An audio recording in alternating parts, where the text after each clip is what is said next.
Hechos capítulo 4, verso 23, y dice la Escritura: y puestos en libertad, vinieron a los suyos y contaron todas las cosas que los principales sacerdotes y los ancianos les habían dicho. Y ellos, habiéndolos oído, alzaron unánimes la voz a Dios y dijeron: soberano Señor, tú eres el Dios que hiciste el cielo y la tierra, el mar y todo lo que en ellos hay, que por boca de David tu siervo dijiste: ¿por qué se amotinan las gentes y los pueblos piensan cosas vanas? Se reunieron los reyes de la tierra y los príncipes se juntaron en uno contra el Señor y contra su Cristo, porque verdaderamente se unieron en esta ciudad contra su santo Hijo Jesús, a quien ungiste, Herodes y Poncio Pilato, con los gentiles y el pueblo de Israel, para hacer cuanto tu mano y consejo habían antes determinado que sucediese.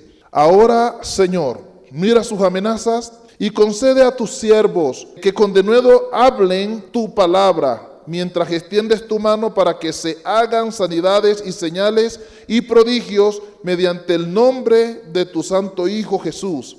Cuando hubieron orado, el lugar en que estaban congregados tembló, y todos fueron llenos del Espíritu Santo y hablaban con denuedo la palabra de Dios. Amén. Y hablaban con denuedo la palabra de Dios. Podemos observar aquí la gracia manifiesta de Dios en estos versículos. Ahora, los creyentes tienen que estar conectados con las prédicas anteriores para que puedan entender este mensaje. Pero los que conocen la historia del libro de los Hechos sabrán que todo esto parte de la curación de un hombre que era cojo, el cual cuando fue sanado, dice la Biblia, que en edad tenía más de 40 años. Este impacto tan grande en el libro de los Hechos, por eso es que la gente está asombrada, por eso es que hay tantas personas convirtiéndose a Jesús. Dios se está moviendo con poder. Hasta este capítulo donde estamos, por el momento, Dios se está moviendo con un poder nunca antes registrado en el ministerio de los apóstoles, en el libro de los Hechos. Vamos a leer el primer versículo y de allí parte nuestro tema. Y puestos en libertad. ¿Qué sucedió cuando los pusieron en libertad? Vinieron a los suyos. Cuando la Biblia dice los suyos, ¿a qué se refiere? A los hermanos. Y puestos en libertad vinieron a los suyos. La Biblia dice: y contaron todas las cosas que los principales sacerdotes les habían hablado. Y de aquí, de este versículo, sale nuestro tema del verso 4. Y ellos, habiendo oído, alzaron unánimes la voz a Dios. Entonces nuestro tema es el clamor del pueblo y la respuesta de Dios. De eso vamos a enfatizar en este pasaje. Recuerden que ellos fueron llevados a una especie de interrogatorio por los principales sacerdotes, o sea, Pedro y Juan, porque lo que estaba pasando en aquel momento era algo grande que estaba tocando el corazón de toda la comunidad, de toda la sociedad, de creyentes y no creyentes. Y cuando miraban el origen del milagro, la gente se convertía a Jesucristo. Es como hoy día decir yo soy católico, el otro decir yo soy mormón, pero de repente Dios hace una obra tan grande que el pueblo va más allá de la religión. El pueblo dice: si es Dios el que se está glorificando, yo voy a creer en Él. O sea, ¿quién sanó a ese hombre cojo? ¿Quién fue el que se glorificó? Porque la obra era manifiesta. La gente estaba viendo el milagro. Allí no se trataba de que viniera una religión a manipular. La gente está viendo el milagro y quiere respuestas. Pedro y Juan les dicen: este hombre ha sido sanado por Jesucristo. Jesús de Nazaret fue el que sanó a este hombre. Entonces el pueblo dijo: yo creo en Jesús. Si Jesús es el que está sanando, ese que crucificamos hace poco, entonces creo en Jesús porque Él es poderoso, Él es Dios. Recuerden también los gobernantes y las autoridades de la región de aquella época, sacerdotes. La Biblia dice que ellos también vinieron a indagar y a preguntar: ¿quién ha sanado a este hombre? ¿Y qué dijeron los apóstoles? Jesús Nazareno es el que lo ha sanado. Y ellos se quedaron sin palabra y ellos mismos dijeron: no podemos negar que es un milagro real. El hombre ha sido sanado. Es una evidencia, no podemos ni siquiera negarla. Aunque no quisiéramos honrar a Jesús, es lo que ellos quieren decir, no podemos negar el milagro. Y el caso es que el pueblo entero es testigo de ese milagro. Quedaríamos muy mal al negarlo. O sea, no se puede negar. Entonces lo que está pasando en este momento es obra de Dios y el pueblo está creyendo en Dios. Aunque el diablo siempre se levanta, ellos se muestran en desacuerdo con Jesús. Recuerden que son los enemigos de Jesús. Pero los enemigos están diciendo, aquí Jesús se ha glorificado de tal manera que no podemos ocultar ese milagro. Así que su nombre seguirá creciendo y la gente seguirá creyendo y se seguirán convirtiendo a Jesús. Fueron amenazados. Ese es el resumen que les doy. Fueron amenazados y les dijeron, bueno, ustedes no pueden seguir predicando la resurrección de los muertos en Jesús y tampoco pueden seguir predicando a los hombres en ese nombre de Jesús. Ustedes van a ir a libertad, pueden llevar una vida común y corriente, pero no queremos que hablen de Jesús. Hermano, no olviden que en este mismo pasaje de lo que le estoy resumiendo, los apóstoles habían dicho, porque no hay otro nombre bajo el cielo dado a los hombres en que podamos ser salvos. Las tinieblas saben que en el nombre de Jesús las almas se salvan, se rompen las ligaduras de muerte, se rompen las cadenas, los demonios tiemblan y huyen. El nombre de Jesús es poder, como lo cantamos a veces aquí. Y podemos observar en los principales sacerdotes y estos gobernantes que ellos están llenos de tiniebla, llenos del poder, pero del mismo diablo, porque ellos dicen, sigan libres, pero no prediquen en ese nombre, no le hablen a la gente en el nombre de Jesús. Y la Biblia determina que Dios anunció que el nombre de Jesús es Emmanuel, que significa Dios con nosotros, que es el Salvador del mundo. Y si ellos dicen no hablen en ese nombre, entonces es el enemigo del reino de Dios, que no quiere que las almas se salven. Hermanos míos, un alma vale mucho. Por esta razón hay que darle prioridad a la relación con Dios. Hay que darle prioridad a construir con Dios. Hay que invertir en el reino de Dios. Al fin y al cabo es lo que queda. Por eso dice el versículo, y puestos en libertad vinieron a los suyos y le contaron todo lo que los principales sacerdotes y los ancianos le habían dicho. Ellos están dando allá un informe y a la vez están dando testimonio de lo que Dios está haciendo, informe de lo que está sucediendo con ellos. Y tanto Pedro y Juan como la comunidad de cristianos en ese momento, su arma de poder se llama Jesús. Y si van a hablar en ese momento, no pueden hablar ni de Moisés, ni de Aarón, ni de Adán. El tema en ese momento es, en ningún otro hay salvación, solo en Jesús. Así que la iglesia tenía la tarea de llevar este mensaje al mundo y decirles que Jesús es el Hijo de Dios, el Salvador del mundo. Que Jesús sana a los enfermos. Ese era el mensaje que tenían los cristianos. Y si les dicen no hablen en ese nombre, entonces están dejando la iglesia sin mensaje. Porque no hay otro nombre bajo el cielo, solo en Él. Y si se prohíbe la predicación en el nombre de Jesús, significa que la iglesia se ha quedado sin mensaje. La iglesia ya no predicaría salvación, las almas no serían salvas, ya no habría liberación, tampoco habría sanidad, porque Él herido fue por nuestras rebeliones, molido por nuestros pecados, el castigo de nuestra paz fue sobre Él, y por sus llagas es que hay sanidad. Fuimos nosotros curados, dice la Biblia. Así que solo en Jesús hay sanidad.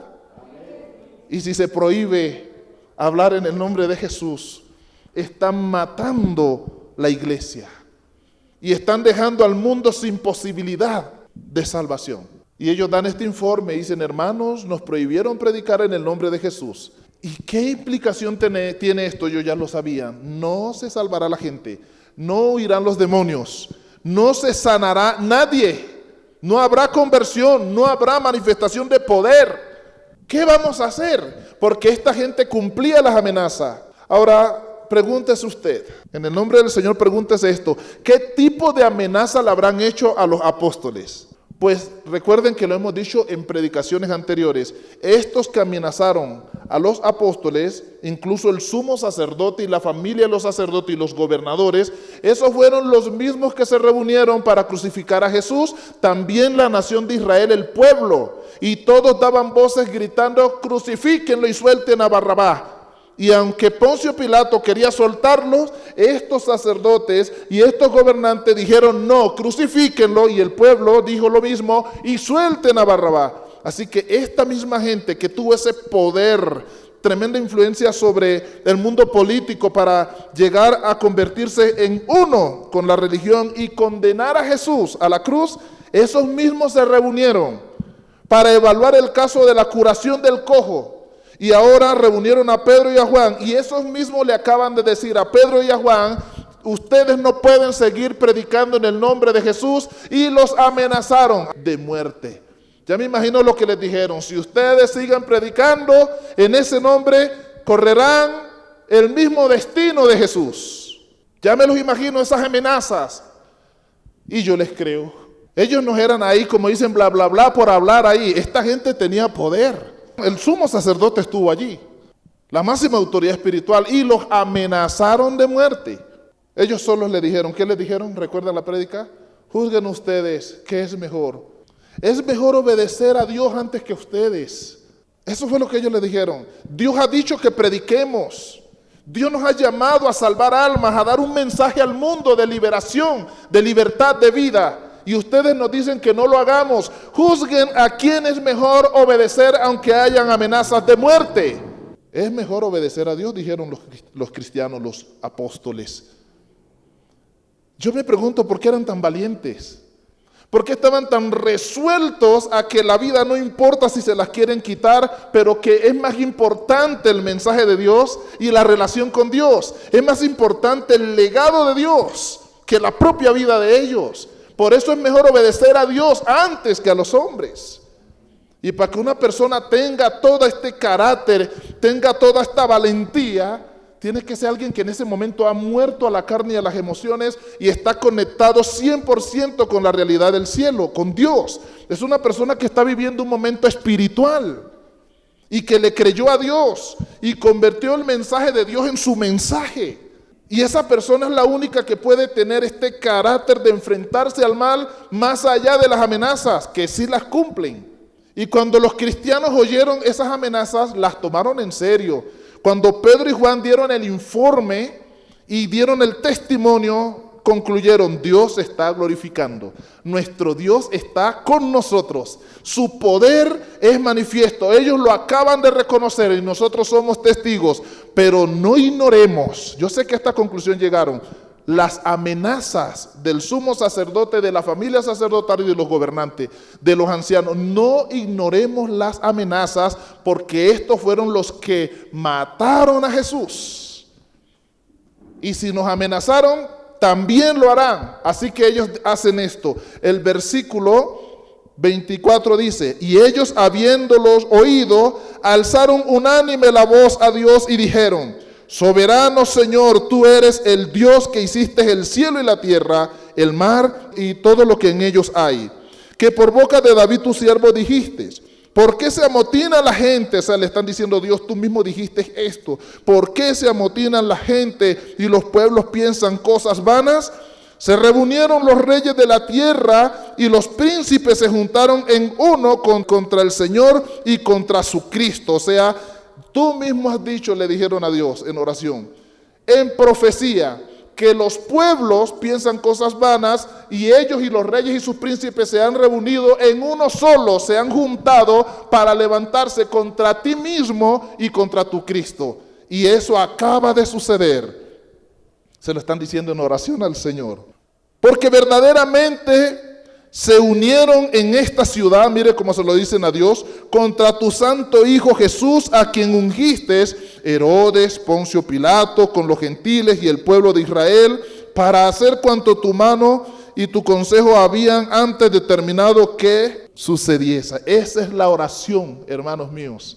O sea, los creyentes sí tomaron en serio, porque en serio eran las amenazas del sumo sacerdote, de los otros sacerdotes y de los gobernantes, y de todos esos ancianos que se reunieron allí contra el ministerio de los apóstoles, cuyo mensaje era: en Jesús hay salvación, y en Jesús resucitan los muertos, y en Jesús se sanan los enfermos. Ese era el mensaje de ellos. Y ellos dicen: creemos las amenazas. Y mire que hablaron con Dios. Hay que infundir este espíritu en los creyentes, porque el creyente a veces está tan distraído que el enemigo lo está atacando, lo está matando, lo está hundiendo, y no se da por apercibido que el enemigo está allí. Aunque se predica y se enseña y se lee la Biblia, en ocasiones la fe no está tan nutrida como para la gente llegar a esas conclusiones y buscar apoyo o refuerzo espiritual en Dios. Muchas veces no lo hace el cristiano. Y se llena de temor, se llena de miedo, se deja hundir, se deja destruir, cuando Pablo dijo, con Cristo somos más que vencedores. Lo primero que hay que tener claro es quiénes somos. Hay que tener claro quiénes somos. Y aquí acaban de hablar de algo y ellos estuvieron atentos y dijeron, wow, esto es grande. Dios está en control, Dios se está glorificando, Dios se está moviendo, pero el diablo también lo está haciendo. Y vamos a creerle, vamos a tomar en cuenta sus amenazas. Y ellos sí creyeron en las amenazas, porque si oraron a Dios y esa oración fue así tan perfecta, es porque le creyeron a las amenazas del reino de las tinieblas. Y su oración fue maravillosa. Soberano Señor, que hiciste el cielo y la tierra, o sea, eres el más grande de todos. Bueno, ¿qué vamos a hacer? Tenemos una petición. Esa petición va en base a lo que ya el Señor nos ha dicho y nos ha enseñado. El Señor dijo, id por todo el mundo y predicad el evangelio a toda criatura. Y por eso es esta oración. Ahora, Señor, mira sus amenazas y concede a tus siervos que con todo de nuevo hablen tu palabra. Mire que la oración va conforme al mandamiento del Señor. La profecía se cumplió, ok, pero también el Señor dijo que predicáramos. Y lo que está pasando es que nos prohibieron predicar. Así que nuestro clamor es que tú nos concedas predicar ampliamente y con libertad. Mientras tú mueves tu mano y haces más señales y maravillas que convence a esa gente, danos el privilegio de predicar, ábrenos camino. Esa es la oración. No eran cristianos desocupados allí perdiendo el tiempo. Estas son cosas mayores, cosas a las que hay que prestarles atención, amada iglesia. Ahora, los que están orando son personas comprometidas con el reino. Y los que están amenazados son personas comprometidas con el mensaje y con la salvación de las personas. Si Noé hubiese sido como los de su generación, hubiese andado como la gente de hoy, comiendo, bebiendo, ¿qué más dice la Biblia? Casándose y dándose en casamiento, y en Sodoma y Gomorra compraban y vendían, plantaban y edificaban. Y no entendieron hasta el día que no entró al arca y vino el diluvio y se los llevó a todo. Y no entendieron hasta el día que Dios hizo descender fuego y azufre del cielo y destruyó a Sodoma y a Gomorra. Si Noé no hubiese sido entendido de la voluntad de Dios y no hubiese sido un hombre diferente, hubiera corrido el mismo destino de los que vivieron en su generación. Así que mientras el uno comía y bebía, Noé trabajaba en comunión con Dios, en relación con Dios y en obediencia a Dios, construyendo el arca. Y el día en que Dios decidió abrir los cielos y las cataratas y todo, Noé vio la gloria de Dios, porque se salvó él y su familia, y el resto fue destruido. El resto fue destruido. Así que si hay personas cuerdas, si hay personas sensatas, si hay personas que se conectan con Dios y andan en un nivel alto con Dios, si hay personas que construyen una relación con Dios, que le creen a Dios, no cuestionan a Dios, le obedecen, se unen al Espíritu de Dios, las hay. Y esas personas valen oro, son un tesoro, son los que velan. Cuando nosotros nos desprecian por predicar, cuando uno no está muy cogido con Dios, uno se siente mal. Pero el que está agarrado de Dios no se siente mal. Dice, qué tristeza me da contigo, qué dolor siento en mi alma por tu ignorancia. Porque el hombre de Dios sabe lo que va a pasar. Porque él escucha a Dios, recibe el mensaje de Dios. Así que lo que el mundo ama y abraza, el hombre de Dios no lo extraña. Porque sabe, como dice la Biblia, el mundo pasa y sus deseos, pero los que hacen la voluntad de Dios permanecen. O sea, ellos quedarán después de la catástrofe, después del juicio. Ellos quedarán, ellos seguirán, ellos heredarán la tierra. Así que es lo que Cristo quiere que todos sepamos. Es importante saber quiénes somos. Es importante saber en quién hemos creído. Es importante saber lo que Dios nos ha concedido. Y todas son cosas diferentes. Quiénes somos, en quién hemos creído y lo que Él nos ha concedido. La iglesia tiene que saber quién es. Si usted no sabe quién es, no va a vivir como usted es. Usted va a vivir una vida diferente, la que le plantean. Pero el que sabe quién es, va a vivir como es, como la persona que es, como un hijo de Dios, como un embajador de Dios, como alguien que le creyó a Dios, que todo le es lícito, pero no todo le conviene. Así vive el Hijo de Dios. Así viven los hijos de Dios. Por eso tenemos aquí empoderado a un Pedro y a un Juan. Por eso tenemos aquí empoderada una comunidad que cuando vio la gloria de Dios y vio el problema se gozó y saben que hay poder de Dios, que hay respaldo de Dios y que pueden pedirle a Dios porque Dios se seguirá glorificando.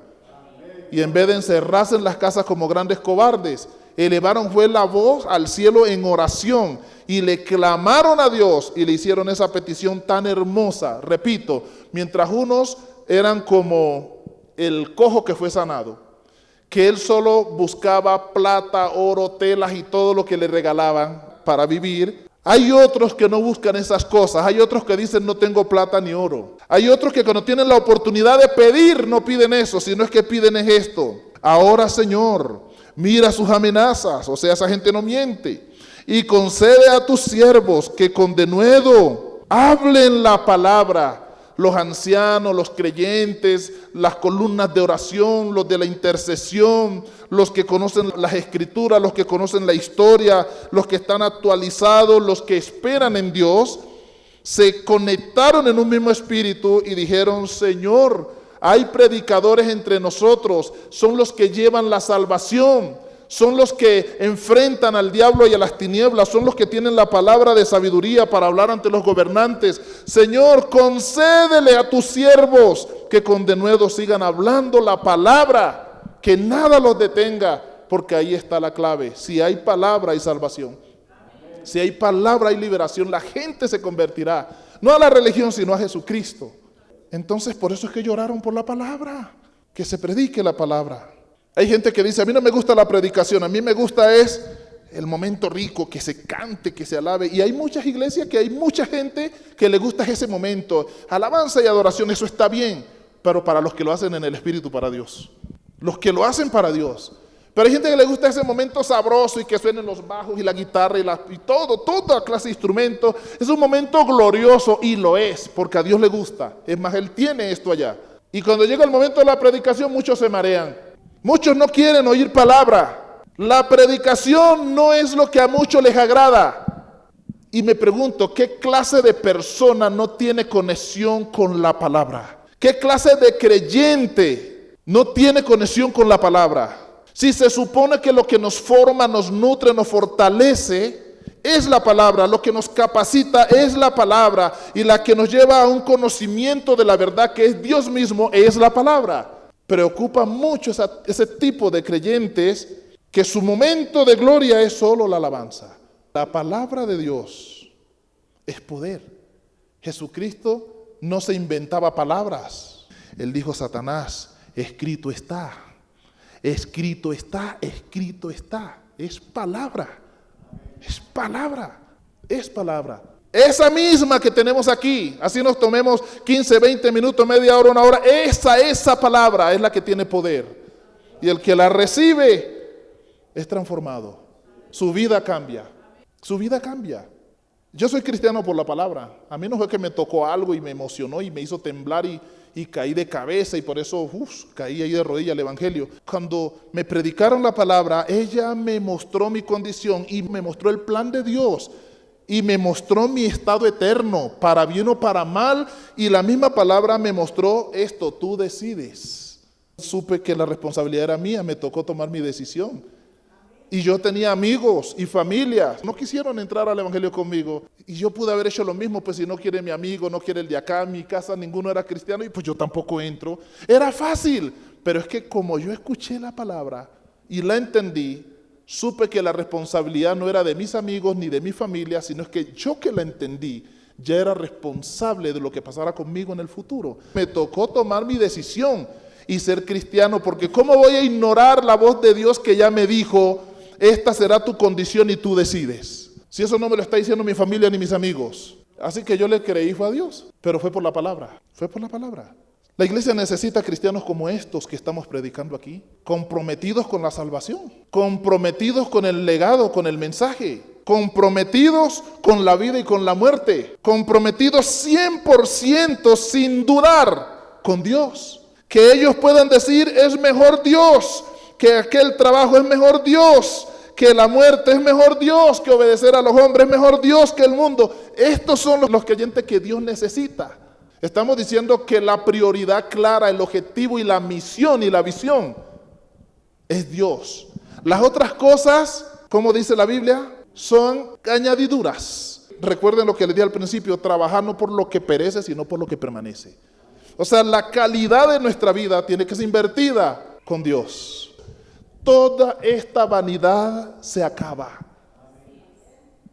Y el cuerpo se cansa y envejece y arruga. Y las fuerzas se van y se acabó la historia.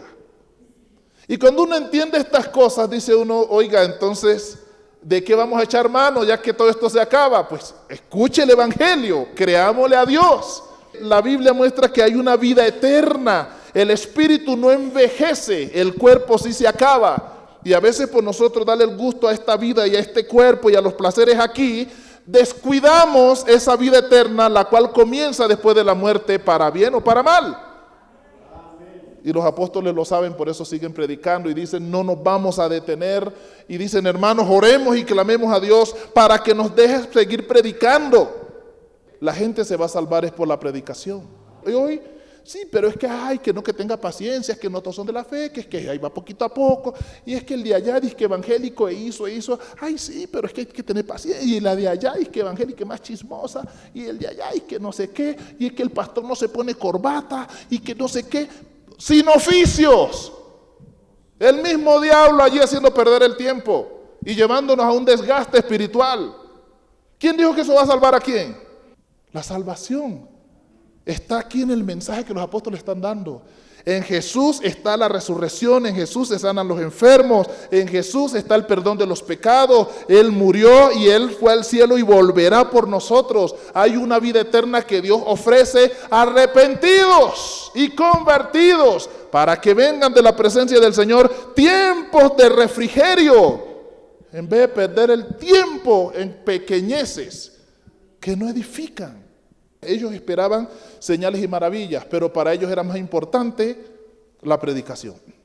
Para el pueblo hoy es más importante señales y maravillas, y ojalá no les prediquen. Eso es para el pueblo hoy día. Uy, que se sanó el de allí, aleluya, gloria a Dios santo, temblamos. Para el pueblo eso es más importante hoy. Que se levantó de la silla de ruedas, ay, aleluya, gloria a Dios. Eso sí nos hace decir gloria a Dios. Y a veces se predica y nadie dice gloria a Dios, nadie dice aleluya, y no hacen así por la predicación. Ahí sí no, emociones.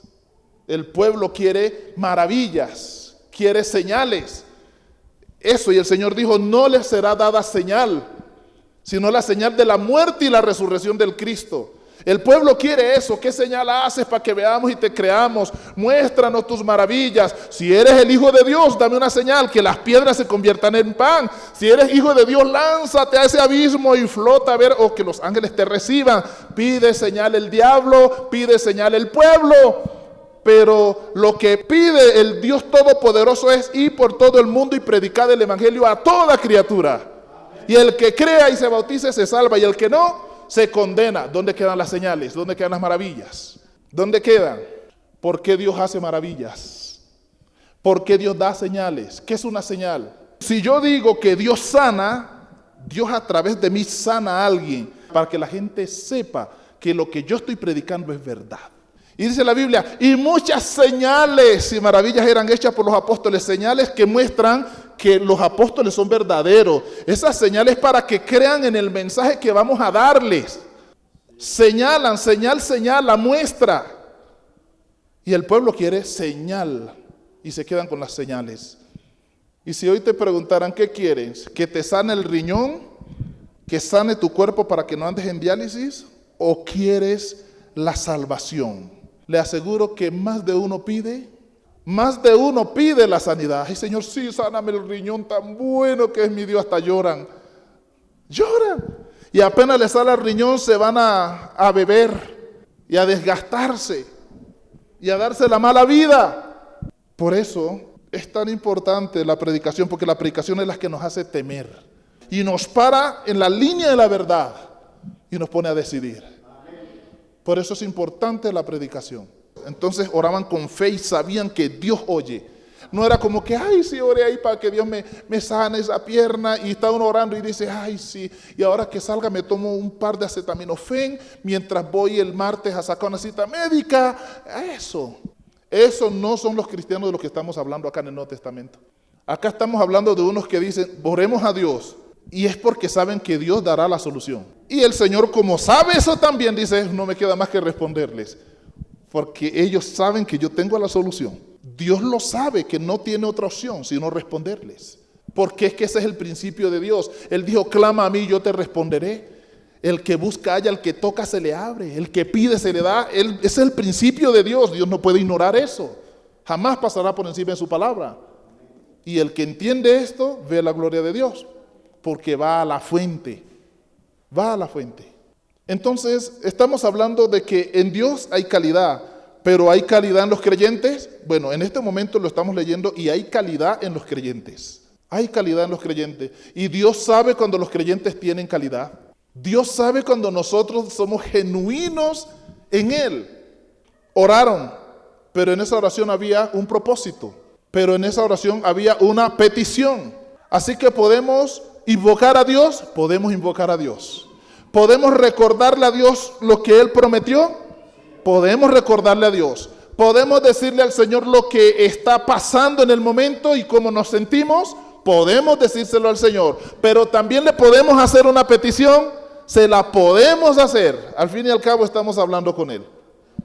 Mientras extiendes tu mano, dice abajo, para que se hagan sanidades, y cuando dice para que se hagan sanidades y señales y prodigios, mediante el nombre de tu Santo Hijo Jesús, sigue siendo la clave. El nombre del Santo Hijo de Dios, que se llama Jesucristo. Lo importante es que también ellos tienen claro que es el nombre de Jesús, el poder que habita entre los cristianos.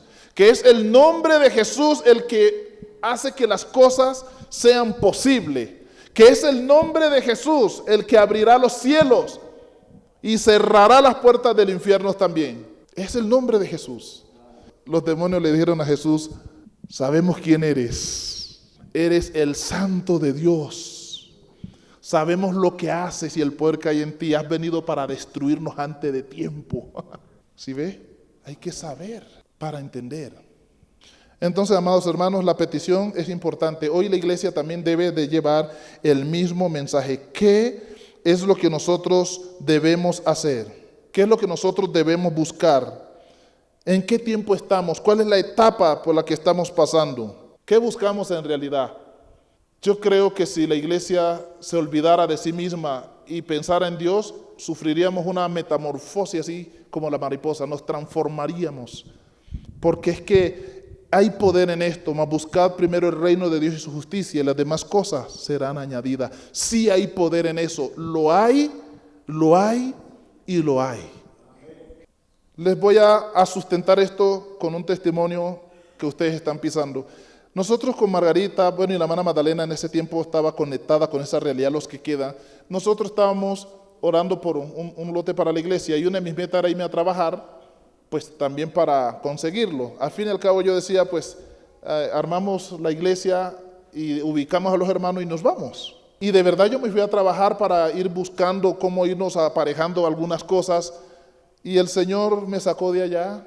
Y usted dirá, pero ¿cómo lo sacó? Pues yo no puedo ponerme a testificar todo eso ahora, pero el Señor me sacó de allá. La pregunta de nosotros es, pero si las cosas las conseguimos es yéndonos a reventar, saliéndonos de la ciudad, metiéndonos en una montaña, produciendo dinero, rompiéndonos el lomo, eso, así es que se consiguen las cosas. Bueno, en teoría sí, pero es que en el mundo de Dios es buscar primero el reino de Dios y su justicia, y las demás cosas serán añadidas.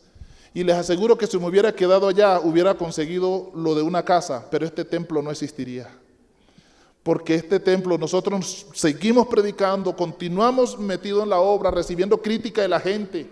Claro que sí, Y luego Dios se glorificó e hizo lo que no hubiéramos logrado en nuestras propias fuerzas.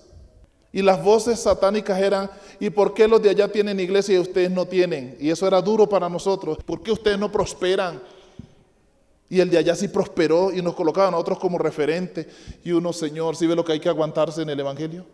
¿Sí ves lo que pasa, Señor?, le decía yo. Y el día que Dios se glorificó, esa misma persona vino y se sentó al frente y me dice: pastor, venga. Uy, ¿y cómo lo lograron? Eso quedó muy bonito. Es que la gente es así, sabotea sin saber.